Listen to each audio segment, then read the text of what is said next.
अच्छे लोग दुखी क्यों रहते हैं? होनी को कोई नहीं टाल सकता। मृत्यु के देवता यमराज ने अपने एक दूत को पृथ्वी पर भेजा। एक स्त्री मर गई थी, उसकी आत्मा को लाना था।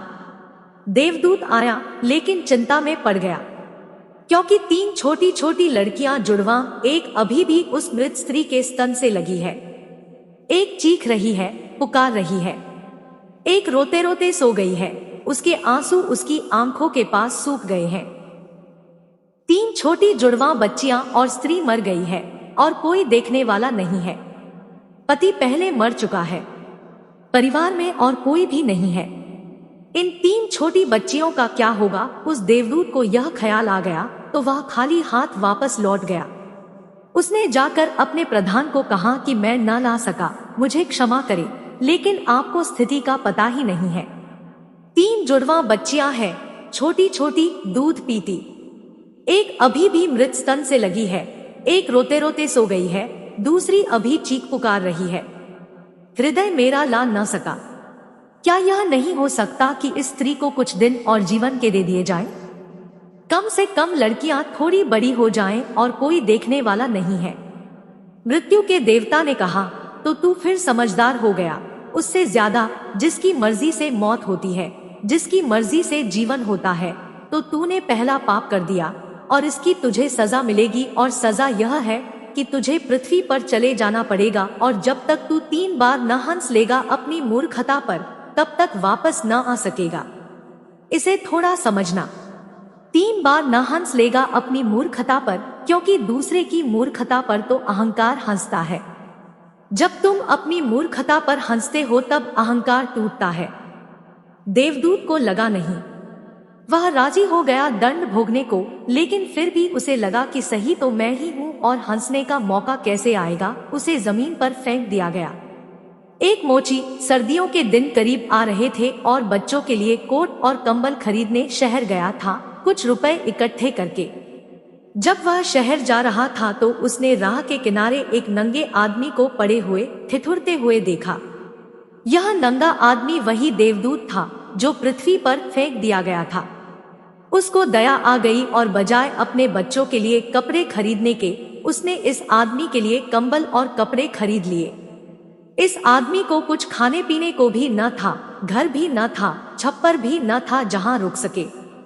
तो मोची ने कहा कि अब तुम मेरे साथ ही आ जाओ, लेकिन अगर मेरी पत्नी नाराज हो, जो कि वह निश्चित होगी, क्योंकि बच्चों के लिए कपड़े खरीदने लाया था, वह पैसे तो खर्च हो गए, वह अगर नाराज हो, चिल्लाए, तो तुम परेशान मत होना, थोड़े दिन में सब ठीक हो जाएगा।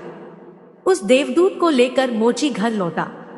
न तो मोची को पता है कि देवदूत घर में आ रहा है, न पत्नी को पता है। जैसे ही देवदूत को लेकर मोची घर में पहुंचा, पत्नी एकदम पागल हो गई, बहुत नाराज हुई, बहुत चीखी चिल्लाई और देवदूत पहली दफा हंसा। मोची ने उससे कहा, हंसते हो, बात क्या है? उसने कहा, मैं जब 3 बार हंस लूंगा तब बता दूंगा। देवदूत हंसा पहली बार, क्योंकि उसने देखा कि इस पत्नी को पता ही नहीं है कि मोची देवदूत को घर में ले आया है, जिसके आते ही घर में हजारों खुशियां आ जाएंगी। लेकिन आदमी देख ही कितनी दूर तक सकता है। पत्नी तो इतना ही देख पा रही है कि एक कंबल और बच्चों के कपड़े नहीं बचे। जो खो गया है वह देख पा रही है, जो मिला है उसका उसे अंदाज ही नहीं है। मुफ्त में घर में देवदूत आ गया है, जिसके आते ही हजारों खुशियों के द्वार खुल जाएंगे। तो देवदूत हंसा। उसे लगा अपनी मूर्खता, क्योंकि यह पत्नी भी नहीं देख पा रही है कि क्या घट रहा है। जल्दी ही, क्योंकि वह देवदूत था, 7 दिन में ही उसने मोची का सब काम सीख लिया और उसके जूते इतने प्रसिद्ध हो गए कि मोची महीनों के भीतर धनी होने लगा। आधा साल होते होते तो उसकी ख्याति सारे लोक में पहुंच गई कि उस जैसा जूते बनाने वाला कोई भी नहीं, क्योंकि वह जूते देवदूत बनाता था। सम्राटों के जूते वहां बनने लगे, धन अपरंपार बरसने लगा।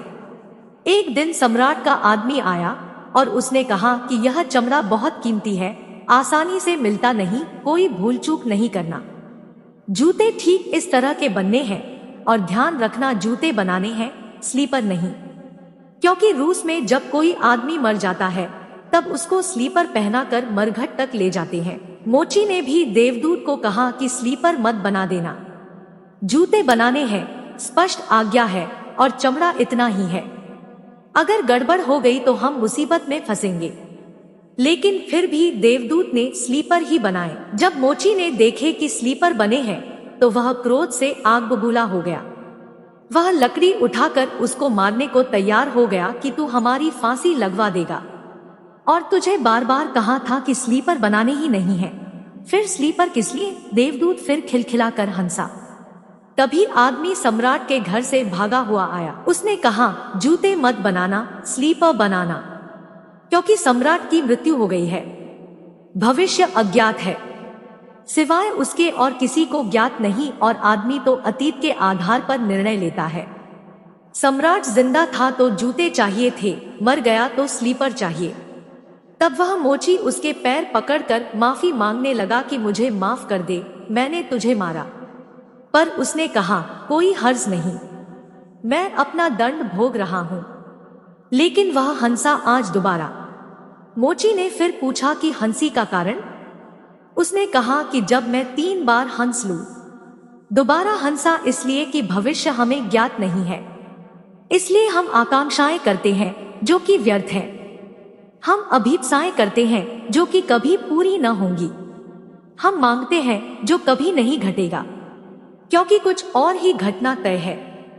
हमसे बिना पूछे हमारी नियति घूम रही है और हम व्यर्थ ही बीच में शोरगुल मचाते हैं। चाहिए स्लीपर और हम जूते बनवाते हैं। मरने का वक्त करीब आ रहा है और जिंदगी का हम आयोजन करते हैं। तो देवदूत को लगा कि वे बच्चियां, मुझे क्या पता भविष्य उनका क्या होने वाला है।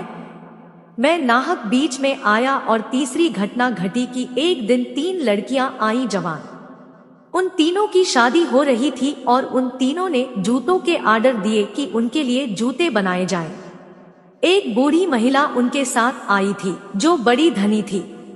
देवदूत पहचान गया, ये वे ही 3 लड़कियां हैं जिनको वह मृत मां के पास छोड़ गया था और जिनकी वजह से वह दंड भोग रहा है। वे सब स्वस्थ है, सुंदर है। उसने पूछा कि क्या हुआ, यह बूढ़ी औरत कौन है? उस बूढ़ी औरत ने कहा कि ये मेरी पड़ोसिन की लड़कियां हैं। गरीब औरत थी, उसके शरीर में दूध भी न था, उसके पास पैसे लत्ते भी नहीं थे और 3 बच्चे जुड़वा। वह इन्हीं को दूध पिलाते पिलाते मर गई। लेकिन मुझे दया आ गई, मेरे कोई बच्चे नहीं हैं और मैंने इन तीनों बच्चियों को पाल लिया। अगर माँ जिंदा रहती तो ये तीनों बच्चियां गरीबी, भूख और दीनता और दरिद्रता में बड़ी होती।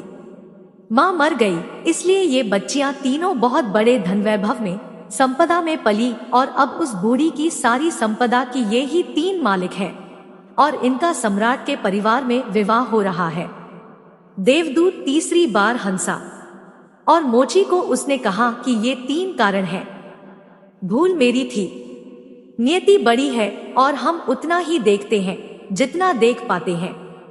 जो नहीं देख पाते बहुत विस्तार है उसका, और हम जो देख पाते हैं उससे हम कोई अंदाज नहीं लगा सकते जो होने वाला है, जो होगा। मैं अपनी मूर्खता पर 3 बार हंस लिया हूँ।